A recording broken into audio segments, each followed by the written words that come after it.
Muy buenas noches, ¿cómo están? Esta es La Dichosa Palabra. Yo soy Pablo Boullosa. Ustedes están viendo la señal de televisión más inteligente de América Latina. A continuación voy a ceder la palabra a mis compañeros para que vean por qué digo esto de que es la señal más inteligente. A ver si es cierto. Qué esperanzas, Dios mío. Pero bueno, en todo caso... Qué responsabilidad. Sí, qué horror. Finnegan's Wake es el libro más complejo de James Joyce, el único que no está traducido al español porque es sencillamente intraducible. Pero yo he traducido una parte de Finnegan's Wake, una frase exactamente de Finnegan's Wake, y que es probablemente la más clara de todo el libro, pero que es un consejo para ustedes que quieren acercarse a la lectura. Y la frase dice así: el lector ideal sufre de insomnio ideal. Muy buenas noches, yo soy Nicolás Alvarado. Los monjes zen en el antiguo Japón acostumbraban a enseñar por medio de cuentos, de historias. Una de ellas es precisamente acerca de la vida de ellos mismos en el monasterio. Estaba un viejo abad que había dado lecciones por mucho tiempo y se acercó uno de los monjes y le dijo: maestro, después de tantos años de escucharlo, quisiera que me dijera cuál es el sentido del universo, el sentido de la vida, de todo esto. Y el monje, el abad, le contestó simplemente con un gesto. Y entonces el monje se quedó impresionado y después de un buen tiempo el abad salió por varios días y le dejó a ese monje encargado el monasterio, y justamente llegó en ese momento cuando estaba ausente el monje superior. Llegó otro monje a residir con ellos y llegó y le preguntó al monje que estaba encargado: oiga, yo vengo aquí para saber cuál es el sentido del universo. Y entonces el monje que se quedó encargado, el que había escuchado la otra lección, le contestó así. Y entonces pues el monje, el abad, regresó y le dijo: en mi ausencia, ¿qué pasó? Y entonces pues, el otro día le narró lo que había pasado, que había venido un monje, que le había preguntado, etcétera, y que él le había contestado. Le dijo: pues me preguntó sobre el sentido del universo y pues yo le contesté como usted me enseñó.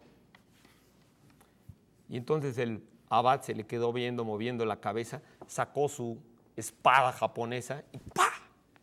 Y le rebanó el dedo. Y entonces el monje, ¡ah!, llorando, le dijo: pero ¿por qué? ¿Pero por qué? Entonces no entendí. Maestro, entonces, ¿cuál es el sentido del universo? Y el abad contestó: yo soy Germán Ortega, ¿cómo les va? Buenas noches. Bueno. Enigmático el sentido del universo, como enigmáticas son las preguntas que ustedes nos mandan aquí a La Dichosa Palabra. En la lírica popular en nuestra lengua hay unas cantigas de amigo. Una muy famosa dice: quien amores tiene como duerme, duerme cada cual como puede. Quien amores tiene de la casada, como pasa la noche y el alba, duerme cada cual como puede. Ustedes manténganse despiertos. Deseo que les baje la presión y que se mantengan despiertos. Mi nombre es Eduardo Casar. Oye, pero si ya tienen la presión baja, que no les baje la presión. No, lo digo por una anécdota que acaba de pasar. Es que le subió la presión a mi mamá hace rato y entonces yo me la medí por pura curiosidad y la tenía como al doble de ella. Entonces eso quiere decir que estoy muerto y que lo que ven es solamente una proyección virtual. Por cierto, cuando veas a tu mamá, hazle esta seña. Sí, el sentido del universo. Sí. Bueno, vamos a comenzar con nuestras llamadas. Tenemos un programa interesante por delante. Vamos a comenzar. Ahora sí que me da mucho gusto hacer cierto lo que dicen, con que la patria, eso de que la patria es primero, porque nos piden que hablemos precisamente del significado de la palabra patria. Así es que pues... La palabra patria es como la bichosa palabra, ¿no? Es la dichosa palabra. La palabra patria es como la bichosa palabra. Sí, el mes pasado teníamos la patriota palabra, ¿se acuerdan? Ajá, sí. Bueno, patriota viene de padre, igual como de familia, de la misma familia. Son patrimonio, patrón, patrocinio, como todos podemos ver, cuestiones que tienen que ver con poder y con dinero. O ¿sí? patriotismo. Patriota sería el lugar del país, el país del padre de uno. ¿sí? Un historiador mexicano extraordinario por su escritura y por sus investigaciones, Luis González y González, proponía la palabra matria para referirse a lo que llamamos la patria chica, es decir, dentro de la nación, el lugar donde uno nace. Entonces decía, podría ser la matria. Cosa bonita, ¿no? Lo que pasa es que suena muy raro, matriotero, ¿no? Eres muy matriota, ¿no? Entonces no sé si se haya adoptado. Y hoy en la mañana veía yo que Edgar Morin lo proponía el término de matria para referirse a la comunidad europea, dicho sea de paso.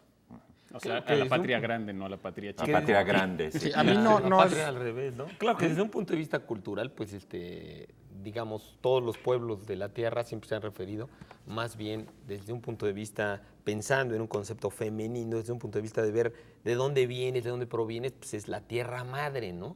Tu país es tu tierra, Sí. y siempre en femenino. Sí, dices, en la tierra, ¿no? El hecho de que venga la palabra patria de pater, ¿no? De patria, la tierra de los padres, es una especie como de contradicción de... Pero Sí, ¿por qué de hecho, la palabra patria En es una femenino. palabra en género femenino. Uno dice, La patria. la patria está desesperada. Pero La yo creo que patria. viene de pater porque es una noción política.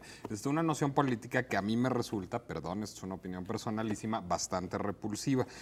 Norberto Bobbio, que es un autor, un politólogo que ha escrito mucho sobre esto, lo que dice es que pues la patria es, digamos, siempre la gran coartada de los regímenes totalitarios y fascistas, ¿no? O sea, exige una suerte de sacrificio histérico y autoinmolatorio en aras de quién sabe qué. Entonces a mí me gustan mucho más nociones políticas como la de Estado, la de nación, patria, fea palabra. Sí, hay Bueno, un libro una de nación Sabater puede- contra las patrias, Sí. así se llama. Sí. Y aún nación puede tener sus malas connotaciones. Sí. Si es el nacionalismo. Sí, Estado es la más bonita. Recordemos cuál era la definición de nacionalismo en el diccionario de Johnson, que es un diccionario normal, ¿no? Donde vienen palabras con sus definiciones.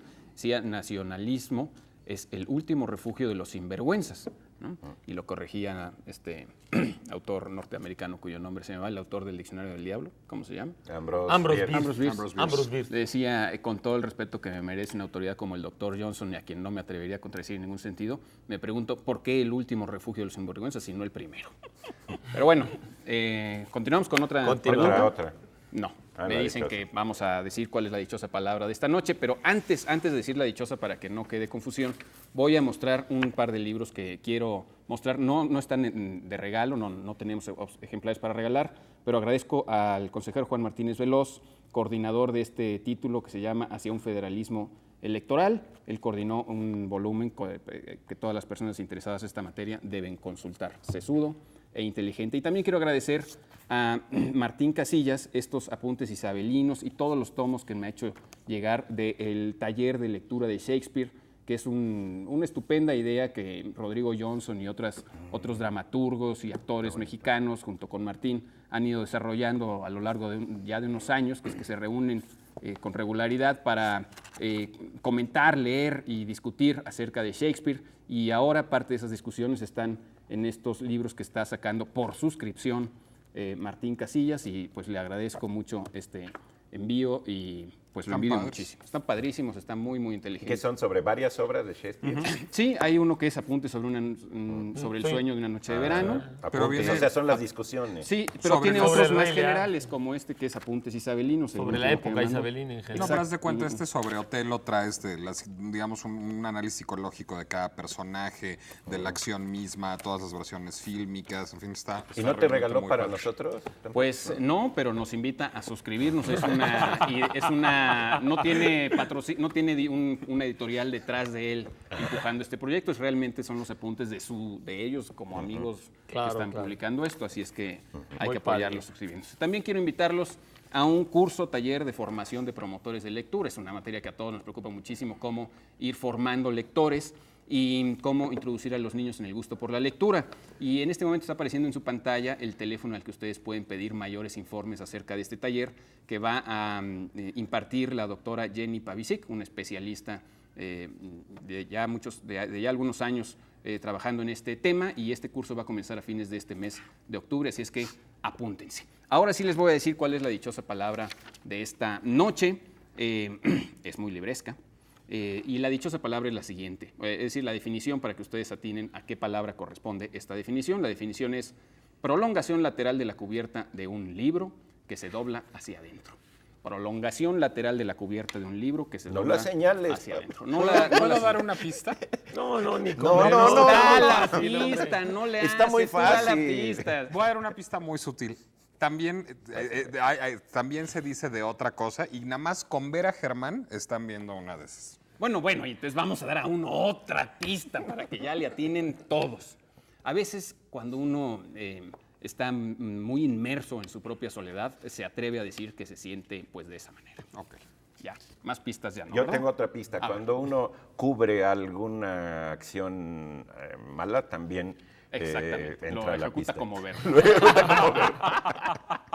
Bueno. Ya más pistas ni en el Moliner. Ahora sí que aunque sea mal español, chin chin el que no le atine. Exacto. Bueno, vamos a decirles cuáles son los libros que vamos a comenzar a obsequiar esta noche. Primero que nada, esta compilación de Margarita Peña, nuestra amiga Margarita Peña, y Ambrosio Velasco Gómez, es una publicación de la UNAM, de la Facultad de Filosofía y Letras, se llama Maestros, Caballeros y Señores, Humanistas en la Universidad, siglos XVI al XX. Tenemos varios ejemplares. También vamos a regalar de Roberto López Moreno, una publicación del Instituto Politécnico Nacional, Los Poemurales, llamados Morada del Colibrí. Roberto López Moreno, Instituto Politécnico Nacional. De la estupenda editorial Sexto Piso, este libro que pertenece a la colección Clásicos Sexto Piso. A ver, dime cómo se pronuncia esta palabra en buen francés. Príncipe de Ligne.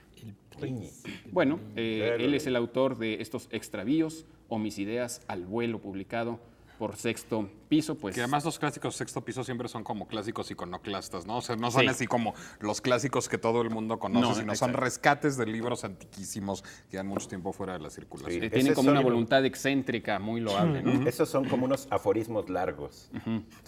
Como Sí, es unos un poco- aforismos. Es que hay aforismo chico y aforismo grande. Aforismos largos, es aforismo largo. Es un poco lo que empezó a hacer también Editorial Ciruela, ¿no? A sacar Así es, realmente, sin duda. recuperar textos clásicos, pero de excéntricos. Qué pocas editoriales hay ya que pueda uno seguir por el sello editorial, no por los autores o porque a uno le recomienden un libro. Sexto Piso es una de esas pocas editoriales que uno puede acercarse a sus libros con la confianza de que suelen ser títulos estupendos todos ellos. Bueno, el Parnaso de Coyoacán nos manda estas obras maestras del Jean-Paul Getty Museum. Toca el turno al volumen de fotografías, puros libros de lujo esta noche, y también publicaciones muy interesantes. Vean nada más a quién trae en la portada El Huevo, a nuestra compañera Denise Merker, El Ojo en la Bala. El Huevo, pues ya está en todos los locales cerrados. En todos los locales cerrados, así es. Consíganlo o llamen aquí y a ver si les toca algún ejemplar, sobre todo de los números anteriores, porque creo que nunca regalamos el actual, sino de los Pero creo que anteriores. tenemos suscripciones. Sí, tenemos suscripciones. Tenemos 10 pues ejemplares regalemos. y 10 suscripciones trimestrales. Ahí está para que se apunten. Créanme, se trata de un gancho para que ustedes se envicien con la revista. Ojalá que así sea. De la revista Incipit, también, que trae a nuestro amigo Mario Velatín en la portada. Bueno, pues un escritor, ya que hablábamos de excéntricos y de interesantes, Hombre. excéntrico e interesante, por decir lo menos, muy talentoso. La dichosa palabra, se la repito, prolongación lateral de la cubierta de un libro que se dobla hacia adentro. ¿Tenemos tiempo para otra preguntita? Sí. Nos pide Mario Monroy, que parecía que decía Man Ray y decía no puede ser. Resucitó. Monroy. Mario Monroy, que hablemos de qué cosa es un mojigato, es una palabra. Mojigato. Es No, mojigato. no seas es mojigato. un pleonasmo. Mojigato. Bueno, un mojigato es una persona que es hipócrita, que digamos afecta una cierta moral muy elevada, que tiene mucho de hipocresía en el origen. Y de hecho la etimología misma de la palabra apunta a la hipocresía de la mojigatería. Mojo es un sinónimo, digamos, cariñoso, familiar de gato. Tiene un origen occitanés, mois, y sobre todo en catalán se utiliza la expresión gata mocha para referirse a una gata. Por cierto, cuando yo era niño, mi abuela me cantaba una canción que decía, ¿qué dice la gata mocha que le compre camisón? Que si no se lo comprare no le caza más ratón. Como vemos, la gata mocha era de un interesado subido. Y bueno, la hipótesis de trabajo de la palabra mojigato es que todos los gatos son así de hipócritas, es decir, que los gatos aparentan ser animales mansos, animales amables, pero que en realidad son bastante aviesas sus intenciones. Y por eso se le dice mojigata a la persona que es más bien hipócrita o santurrona. Aviesa en sus Pero, intenciones. Por cierto, sobre ser todo tiene- mocho, me dice que es muy mocho que se da golpes de pecho, viene de ese mismo origen, perdón. No, un poco decir que la palabra sobre todo subrayabas el aspecto de hipocresía, pero sobre todo el sentido se desliza más hacia la beatería, ¿no? Así Hacia es. gente que se las da de tener una moralidad, diríamos, muy excelsa, muy elevada. Y falsa, ¿no? Pero, exactamente, pero que es falsa, ¿no? Es muy exagerada su actitud respecto a ello, ¿no? Sí, que gasta recursos públicos no etiquetados, ¿no? Sí, sí, sí. Tenemos un caso histórico, pero bueno. Bueno, ¿vamos a continuar con más preguntas o voy al corte? Bueno, no voy a ningún corte ni a más preguntas. Vamos a un fragmento de la entrevista que nos concedió el estupendo director de orquesta Enrique Dimeque, o Enrique Diemeque. Ya estábamos aquí preguntándonos cómo debería uno Pues yo pronunciar creo que eso de manera habría que correcta. preguntárselo a él. Fíjate que yo hace poco platicaba yo con Gerardo Kleinburg, diría yo, pero pues él lo pronuncia Kleinburg, aunque en alemán signifique pequeño burgo, pues si él dice que es Kleinburg. Mi mujer tiene un amigo que se llama Daniel, yo diría que Gerber, pero como a él no le gusta sonar a alimento para niños, él se dice Daniel Gerber. Entonces pues es como de gusto la cosa. Bueno, con este estupendo director de orquesta le preguntamos pues que cómo fomentar el gusto para que la gente común acuda a las salas de concierto a escuchar música extraordinaria. Vamos a ver qué es lo que nos respondió Enrique Dimeque. Hay varias maneras. Una es la educación y la otra la difusión. Entre la difusión uno empieza a invitar a la gente a que asista a los conciertos, a que asista a las escuelas de enseñanza de música clásica, a que los padres se interesen para que sus hijos tengan una educación completa. Hoy en día nos damos cuenta que los niños piden y los padres cumplen. Entonces hay que sensibilizar a los niños también para que empiecen a pedir música clásica, para que empiecen a insistir a ir a una escuela en donde se enseñe la música clásica, y que la música clásica así poco a poco va a tomar una importancia en los medios de todo tipo.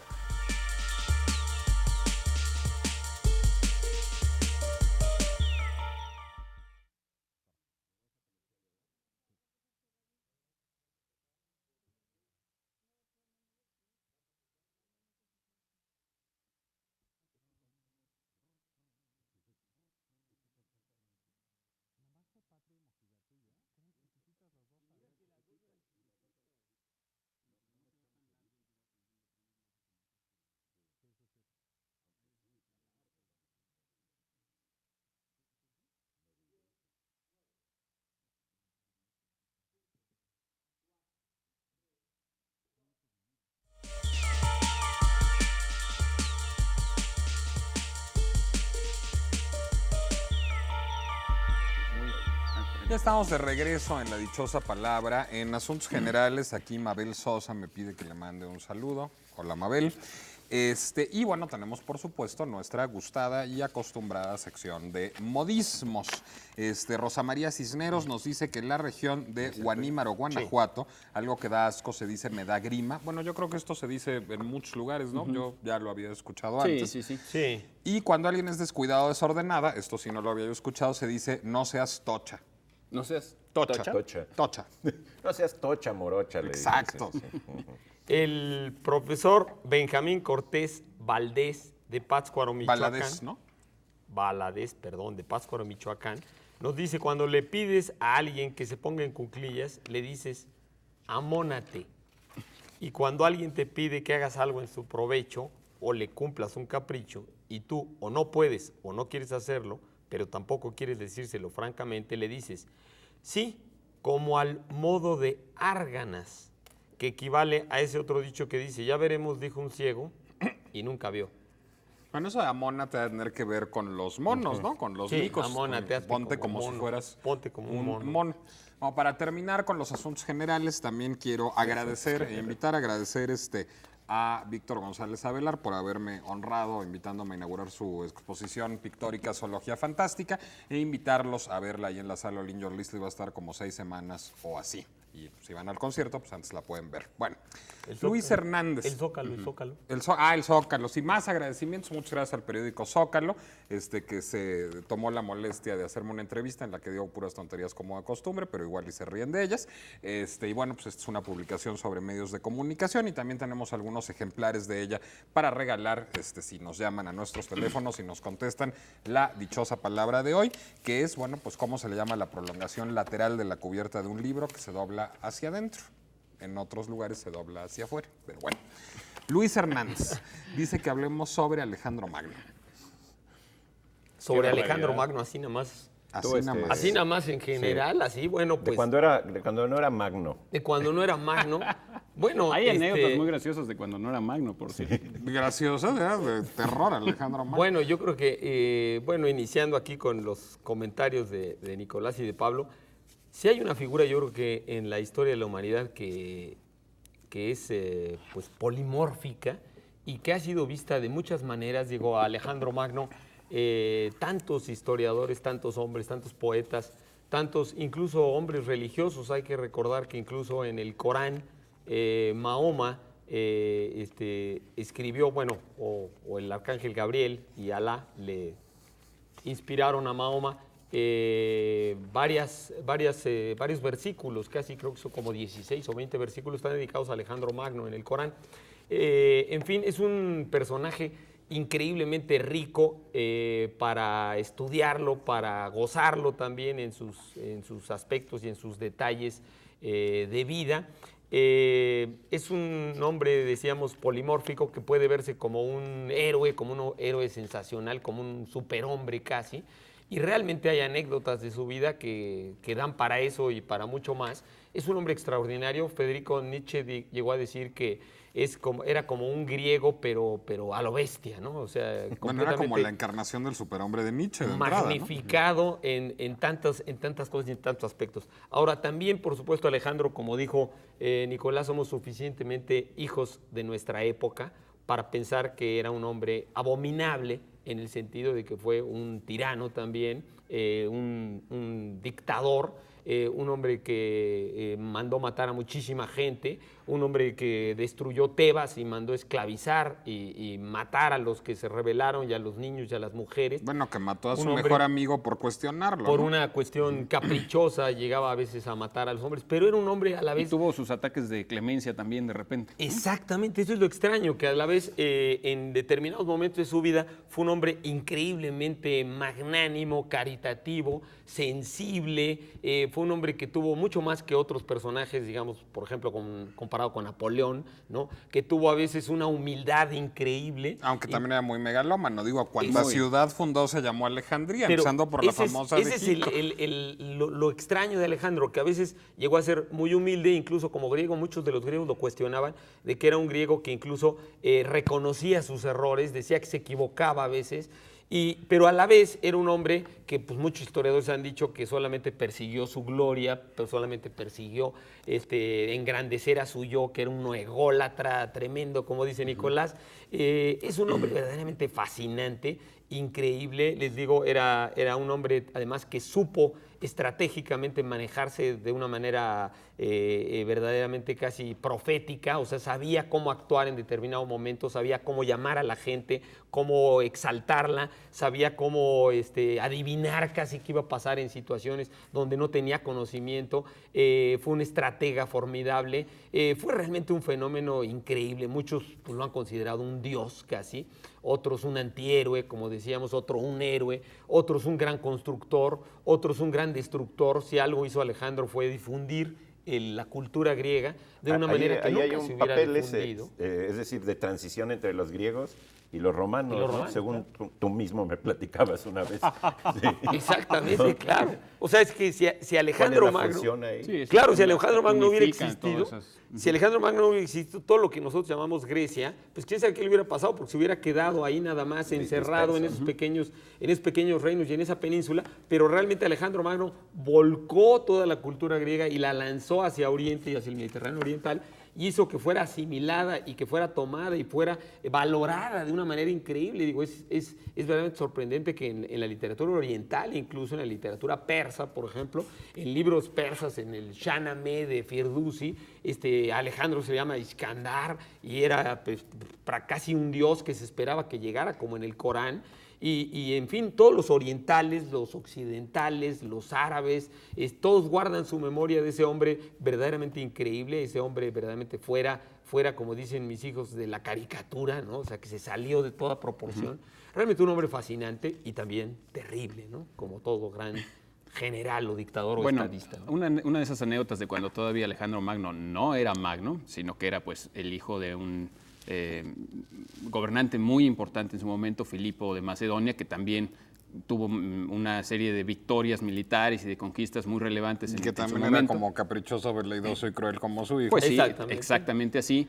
Bueno, Alejandro era hijo de una de las muchas esposas que tuvo Filipo, casi siempre se casó por motivos políticos, Como para 8 esposas conveniencia. tuvo, más o Y cuando era muy pequeño, dicen que cuando llegaban las noticias de que Filipo había conquistado una nueva tierra, había ganado alguna batalla, había hecho alguna hazaña, todo el mundo se alegraba menos Alejandro. El joven Alejandro, el muchacho Alejandro, decía por lo bajo, maldición, a este ritmo mi papá no me va a dejar nada que conquistar, no me va a dejar chance de que yo le demuestre al mundo lo grande que puedo ser. Y es que desde pequeño ya tenía Ya era esos grande. ataques de megalomanía Pero le ayudó salvaje. mucho el esplendor del padre, ¿no? Es decir, Sí. finalmente a la muerte del padre, todos los pueblos conquistados, el primero de ellos, Tebas, dice, pues ya este chavín entró aquí de emperador, ahorita nos lo echamos al comemos plato y fácil y reconquistamos nuestra independencia, y nada, resultó todavía peor que el padre, pero digamos, fue sometido a prueba por los territorios conquistados por el padre y pasó la prueba, digamos, Es más, con lo que dices creces. es verdaderamente fascinante lo que dice Pablo. O sea, Filipo de Macedonia probablemente sería uno de los 5 más grandes generales, más grandes conquistadores de la historia de la humanidad, su padre Filipo. Pero justamente como tuvo de Ese hijo a un hijo verdaderamente, pero que fue un fenómeno increíble, pues Filipo quedó un opacado. poco oscurecido. No, pues pero pasó a la realmente historia Filipo como el papá de impre- Alejandro Magno. Claro, pero Filipo es en sí mismo fue verdaderamente un genio, ¿no? Otra cosa curiosa es que Aristóteles fue el tutor de Alejandro Magno por instrucción directa de Filipo, que se lo trajo para que le enseñara a su hijo. Y que algo lo le quería tuvo que haber arrancar de enseñado. las manos de su primer preceptor, que fue el primo de Olimpia, porque Olimpia se hizo cargo Su mamá. de La mamá de la educación de Alejandro, y bueno, se acusó mucho a Olimpia y Alejandro de hacer varias conspiraciones en contra de Filipo, ¿no? Entonces por eso Filipo quería arrancar a su hijo de manos de la Las mujeres le influencia decían materna. Alejandro Mango, porque dicen que era muy guapo. Exacto. Oye, y antes de irnos al especial, nada más una recomendación. Lean sobre todo a Arriano de Nicomedia, que vivió en el siglo II de nuestra era, que es probablemente la mejor y la más clásica biografía de las miles que hay sobre Alejandro Magno. Nos vamos al especial entonces, supongo que ya me falló la comunicación con el Olimpo, Sí, sí. pero yo aquí les digo entonces que nos vemos, serás mi querido Germán, pero muchas gracias por el tip.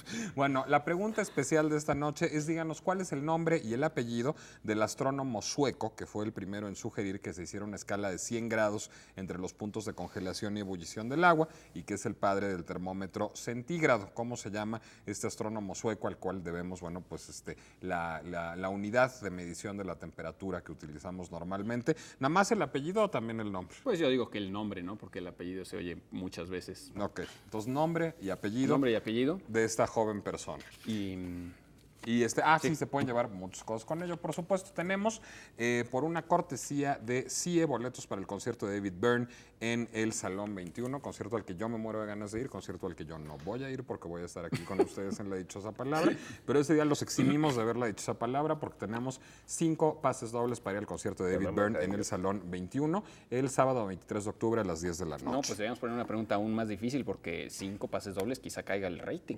¿Sí? ¿Tú crees? No, ¿verdad? Pues podemos decir que nos den cuál es el nombre del otro inventor de la otra escala Ese estaría térmica. chistoso también. Que nos den los dos. Órale. Bueno, Jorge Drexler, un músico uruguayo, avecindador en España, también notable, se presenta en el Lunario. Tenemos 6 pases dobles para su concierto. Esto es el domingo 17 de octubre a las 7 de la noche.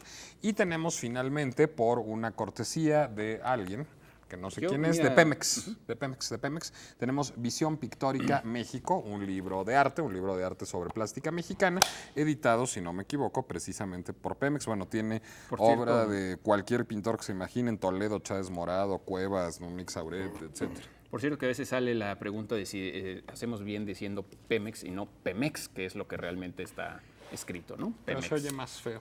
Se oye horrible Pemex. Que Pero nos- nadie le pone acento a Pemex, ¿no? No, pero pues ya yo creo que el uso lo ha convertido Exacto. en Pemex. Bueno, supongo que hemos de ir a un corte, ¿verdad? ¿O tenemos otra dichosa palabra? Me parece muy bien. Corte, Luis, tenemos un corte. corte. Tenemos corte. Entonces Sí. vamos a un corte y regresamos aquí en La Dichosa Palabra.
¿Qué tal? ¿Cómo les va? Aquí estamos de nuevo con ustedes, muy contentos. Seguir tratando de seguir contestando sus inquietudes. Bien, vamos al el comentario de qué es flejar, preguntamos. Flejar es la acción de asegurar un envío mediante una cinta plástica o metálica. Este es el diccionario visual, ¿no? El diccionario visual, exactamente. Bien, vamos a seguir con nuestras llamadas, que eso es la sustancia de nuestro programa. Nos pregunta Luis Vargas Santiago que si podríamos comentar, así nada más, la sonata a Kreutzer. La sonata a Kreutzer. Pues, ¿cuál de todos? Pues Porque tú hay dices varias, ¿no? Kreutzer, Claro, algunos dicen Kreutzer, no sé. No, pero yo creo que Kreutzer. sí, a Kreutzer le gustaba que le dijeran bueno, Kreutzer. quién sabe, No tengo porque ni no idea. era alemán, era francés de origen alemán, entonces a lo mejor le gustaba que le dijeran Kreutzer, digo. No, y de hecho, digo, alguna vez yo vi, esta sonata es a la vez una sonata de un músico y a la vez un libro de Tolstoy. Y Pero el primero libro de es una sonata de un músico, ¿no? En ruso ese nombre está rusificado. ¿Ah, no, sí? no sé cómo se diga tampoco, desde luego, pero no es Kreutzer, no se escribe así, se escribe enteramente de otra manera. Kreutzerov. Kreutzerov, o no sé cómo sea. Esta sonata Kreutzer es, como repetimos, es primero que nada una sonata para violín y piano de Beethoven.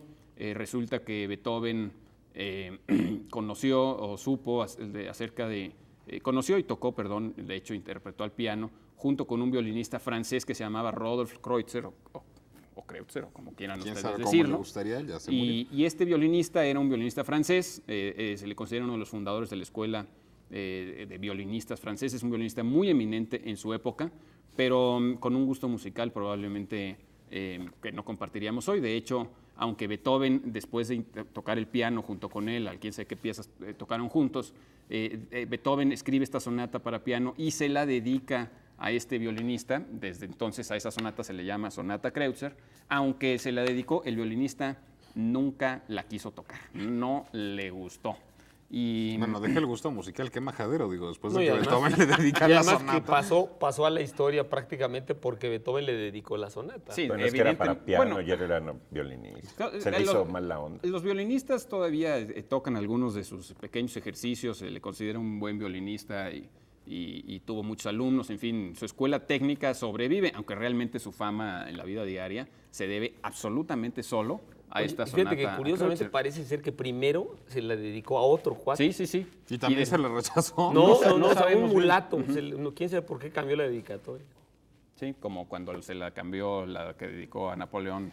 En Ahora fin, que bueno, es una sonata que es la sonata casi, digo, Sí, es es el una diálogo sonata entre el violín y el estupenda. piano es una fusión impresionante. ¿no? particularmente de su andante es muy famoso, un movimiento de esos muy, muy importantes.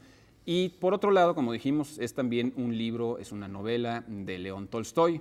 Resulta que León Tolstoy, según hay testimonios por ahí, creo que de Sonia, su esposa, no sé de quién es más, alguna vez fueron a tocar un par de músicos, un concierto amateur ahí a su aldea, Yasnaya Poliana se llamaba. Yasnaya Poliana. Yasnaya Poliana, a esta pues, especie de granja medio utópica donde residió muchos de sus últimos años León Tolstoy. Ahí fueron un par de músicos amateurs a tocarle un día, le tocaron precisamente esta sonata a Kreutzer y a él se le empezó a mover en la cabeza algo acerca de una historia que resulta ser una historia terrible, para el que algunos consideran inmoral, que es la historia que narra él en el libro Sonata a Kreutzer, y que también gira en torno a una mujer que toca el piano, a un músico que la acompaña y al marido de la mujer. Es una historia de celos, es una historia que además está narrada de manera muy interesante porque comienza con una conversación en un tren, como otros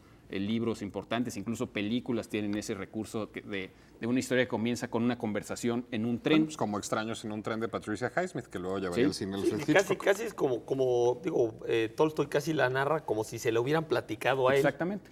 Uno de las personas que van en el tren le platica esta historia, o como en esa película de Buñuel, no me acuerdo cuál es, donde hay un capitán francés que también va contando la historia en el tren. O el Expreso de Shanghái de Sternberg, en fin, hay como Es muchos. ya es un lugar común de la literatura y del cine, ¿no? Y bueno, es una historia que tiene su lado particular porque ahí Tolstoy pone todas sus ideas en contra del matrimonio, parecen estar expresadas ahí, sobre todo en contra de algo que habla de las grandes contradicciones de Tolstoy. Algunos critican mucho la figura de Tolstoy por ser una figura llena de contradicciones. Es este hombre que se dice pacífico, pero que siempre tiene reacciones violentas. Y concretamente en el caso de esta sonata, de este libro, se le acusa de que pues, él siempre habló en contra de la lujuria, en contra del amor sexual, en contra de la sexualidad, y sin embargo él fue un fornicador de antología. Bueno, de hecho, el recurso de la sonata Kreutzer al interior de la novela Sonata Kreutzer es una gran diatriba contra la sonata misma. El personaje principal habla mal de la música y de la sonata Kreutzer en particular como metáfora, digamos, de todo lo que lo enloquece la transgresión femenina, ¿no? Y sí, bueno, ya que mencionábamos hace un rato a Buñuel, tiene hasta como un nexo con esa película de Buñuel que se llama Él, ¿te acuerdas? Por supuesto, del celoso, con este estudio de los celos, ¿no? Así es. Sí, bueno, la sonata un poco la escribió Tolstoy en un periodo místico. Lo curioso y contradictorio de la sonata es que Tolstoy hace un epígrafe. El epígrafe de la sonata tiene que ver con un pasaje del Evangelio de Mateo, en el cual justamente Jesús dice que el hecho simplemente de ver a una mujer y desearla, aunque sea tu esposa, es ya ser adúltero. Y ese es precisamente lo que quiere subrayar, esa idea es la que quiere subrayar Tolstoy, y que pues es una idea pues terrible, ¿no? Digamos, y además precisamente a partir de que él publica este libro comienzan sus líos con la Iglesia Ortodoxa, que acaban, la Iglesia Ortodoxa rusa, acaban excomulgándolo y él acaba fundando esta especie de nueva religión. Pero es un tema para otra pregunta, creo yo, todo este delirio religioso y mesiánico de Tolstoy, que es muy interesante y un gran escritor. La novela es estupenda independientemente de lo que nosotros digamos. Y está publicada por El Acantilado. Exactamente. Vamos a libros. ¿Ya llegó la especial? A ver, ya llegó la respuesta. La respuesta. Pero ya llegaron todas las personas falta lo de David Byrne y lo de Jorge Drexler, pero ya se fue el libro de... Pero si decimos quién, decimos Podemos quién, decir pero no la respuesta. Sí, nada más, bueno, la pregunta especial, la ganadora inicial es Gabriela Aguilar Aragón, de la ciudad de Oaxaca. Felicidades a Oaxaca. Y ella se lleva Visión Pictórica México por una cortesía de Pemex. Exactamente. Y repetimos nuestra dichosa palabra: prolongación lateral de la cubierta de un libro que se dobla hacia adentro. Los que sepan y nos llamen se ganarán estos libros y los que hemos mencionado. Tenemos de Francisco Prieto Salomé o El amor de Dios. El epílogo es de Vicente Leñero. Agradecemos a Editorial Jus. Tenemos también de estos libros publicados por la Editorial Nacional de China, ¿no? Por la editorial China Construye, leyendas y relatos históricos de China, que trae La princesa del pavo real, que son cuentos populares chinos, La inteligencia a los ojos de los pensadores chinos, y tenemos también de editorial Anagrama, de Mario Velatín, Flores. Flores, tenemos un ejemplar, muy buen libro de Mario Velatín. Y tenemos también de María Elena Madrid, en editorial Plaza y Valdés, Poesía en mangas de camisa. Y tenemos, por supuesto, 10 suscripciones a la revista Ixtus, que este número está dedicado a reflexiones acerca de la figura de Pedro, de San Pedro y del papado en general. Muy interesantes artículos. Por cierto, dicen que los juegos de palabras son cosas serias precisamente porque Jesucristo jugó con ese juego de palabras, ¿no? Tú eres Pedro, que significa piedra, y sobre esta piedra edificaré mi iglesia. Mi iglesia. Así son es. cosas serias los juegos de palabras. Así es. Bueno, nos pregunta Rodrigo Maldonado, ¿de dónde viene la palabra olé y por qué se usa también en el fútbol? Bueno, olé viene de quiera Alá, ¿no? De Alá, es una invocación a la forma en que los musulmanes le llaman al Dios único. Y por supuesto pasó de los toros a muchos otros espectáculos y por eso también en el fútbol pues dicen olé, ¿no? Pero es realmente de origen taurino. Por eso no falta el que diga que lo de las Torres Gemelas fue como una gran corneada, ¿no? Con una gran corneada. Bueno, nos vamos a corte y en un segundo estamos con ustedes. Gracias.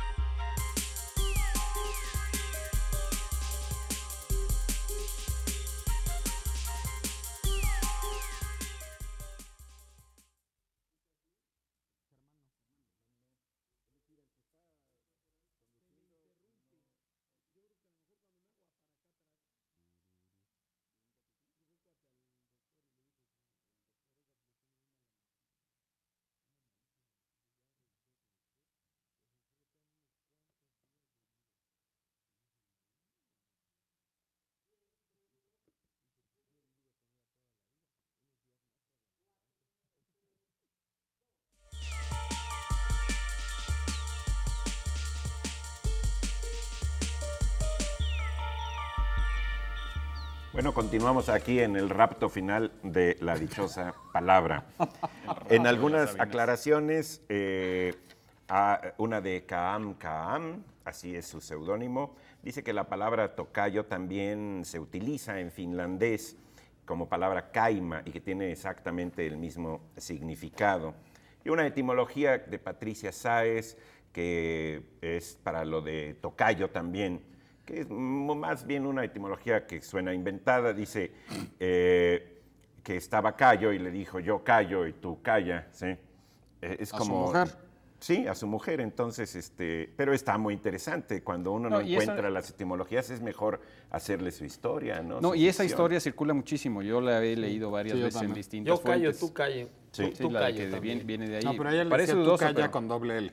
Tú calla, sí, claro. Y de ahí vino la confusión. Sí, es como en la flauta mágica entre papageno y papagena, ¿no?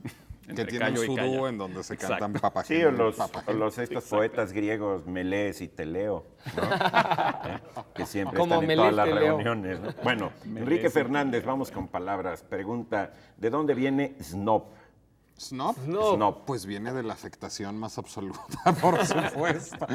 No, bueno, la palabra snob, aunque el Oxford English Dictionary, que es como una de las autoridades más confiables en términos de orígenes de la lengua inglesa, y digo una de las cuales porque no hay una academia inglesa de la lengua, como en el caso de la lengua española, es decir, es como Pero más en lírica la nuestro cosa. caso, aunque la haya, pues tampoco significa que sea lo más No, bueno, confiable. pero pues tú vas al Corominas y dices, pues como que sí le creo al Sí. Corominas, es como lo más Sí. confiable. Sí, sí, más, En sí. inglés no sé tanto así, pero bueno, aunque el Oxford no reconozca esta historia, es muy probable que así sea, que en las escuelas, digamos, aristocráticas inglesas, como Oxford, como Yale, como Eton, como Yale, no, Ahora, por supuesto, curiosamente, porque no es inglesa, el pero Oxford como no lo Oxford o como reconoce Eton o y- como Cambridge, perdón. Perdón que te interrumpa, pero curiosamente que el Oxford no lo reconozca, aunque esto haya ocurrido en la escuela de Oxford. Así justamente. es. Pero lo que pasa es que es como leyenda popular, o sea, me imagino que no hay realmente mucha manera de documentarlo. Ya. Pero se supone que, bueno, en Oxford, o en Cambridge o en Eton, pues cuando se inscribía un alumno era generalmente noble. Y cuando no lo era, cuando no era el conde de o el duque de, se ponía al lado de su nombre en la lista de ingreso S.nob, o sea, sin sine nobilitas, o sea, sin En latín. nobleza, en latín. Y se supone que de ahí proviene la palabra snob. Ahora, la verdadera popularización de la palabra snob se debe a William Thackeray, un escritor de veras delicioso. Ahora se va a poner muy de moda, afortunadamente, porque está a punto de estrenarse una película de Mira Nair, esta directora india portentosa, con Reese Witherspoon, que se llama Vanity Fair. Está basada en su libro Vanity Fair, La Feria de las Vanidades, que es, por cierto, el retrato de una gran snob. O sea, Becky Sharp es una mujer de clase media que vive afectando las modas de la aristocracia para tratar de pertenecer a ella. Y bueno, además de este libro, William Thackeray tiene un libro que es una colección de ensayos humorísticos publicados en la revista Punch, una revista inglesa humorística de veras maravillosa del siglo XIX, que se llama El libro de los snobs, lectura recomendabilísima, en donde hace todo el catálogo de los snobs. Thackeray define a un snob como el que se interesa mezquinamente por cosas mezquinas. Es decir, es alguien que vive todo el tiempo tratando de emular a la aristocracia y de emular una cierta elegancia sin lograrlo. Decía también Thackeray que la relación entre el snob y Brummel, este gran dandy inglés, era muy parecida a la que había entre una devota de barrio y San Juan de la Cruz. Es decir, que ese era el nivel de elegancia de los snobs. Y bueno, ahí él hace el catálogo de los snobs casados, los snobs solteros, los snobs clericales, militares. Y que de hecho creo que nació el libro de los snobs como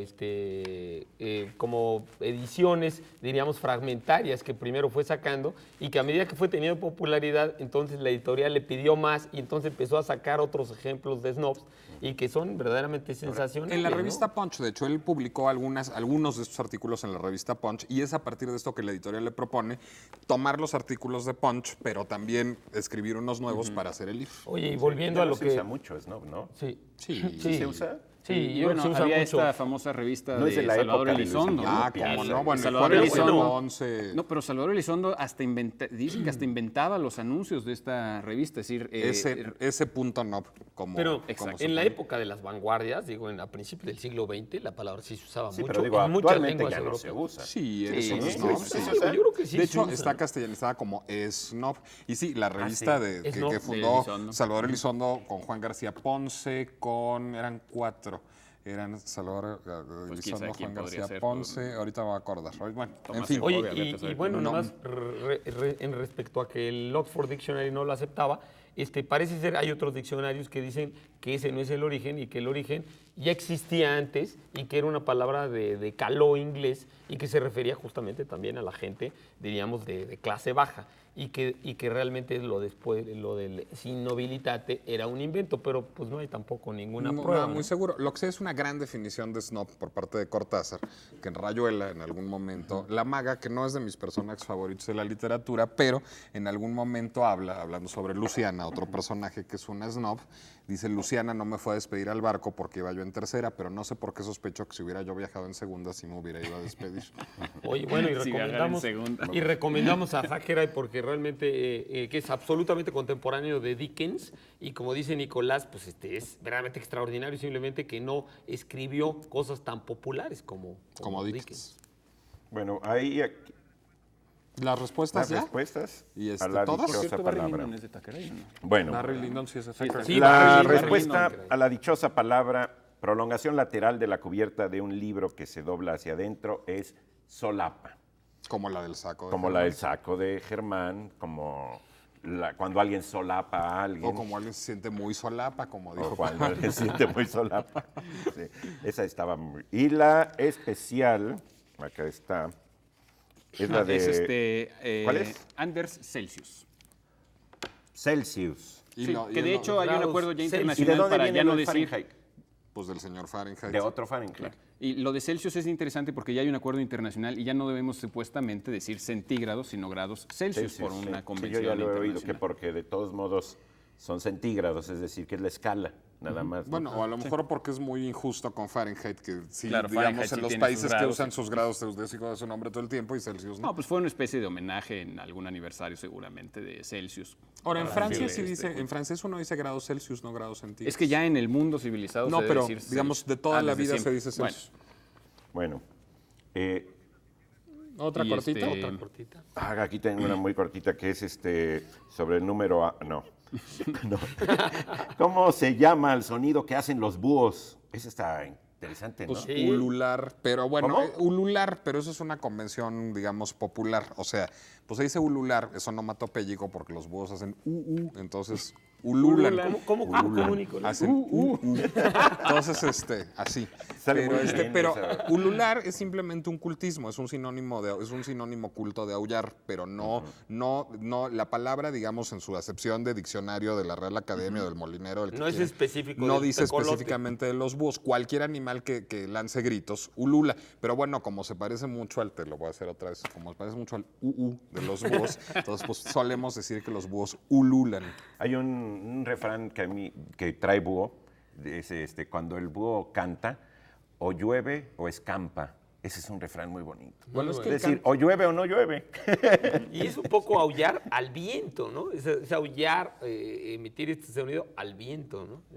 No tanto en dirección a algo, ¿no? Y prueba de que los búhos son animales inteligentes es que es una especie en extinción. Bueno, Pero ¿cómo se fijan? Gracias a eh? nuestro Gracias al público, peligro ¿no? de Gracias a existencia que está aquí que vino nuestro acá. público. Agradecemos al público. Una toma al público. Una toma al público. Por haber sido hombre. tan abnegado de venir a pero vernos son muy esta buenos. noche. Está por allá Sustanciosos. entre el público un autor que vamos a regalar su libro la siguiente semana, Carlos Sí. López Moctezuma, ¿no? Sí, por aquí Ah, y está una nuestro mujer amigo Carlos encantadora López también ahí Moctezuma, que en La Vicentada. vamos a regalar su libro de haikus mexicanos, dicho sea de paso. O sea, viene Así bien sobre el mexicanos. tequila Van a y así. verlos, sí, como lo del tequila japonés.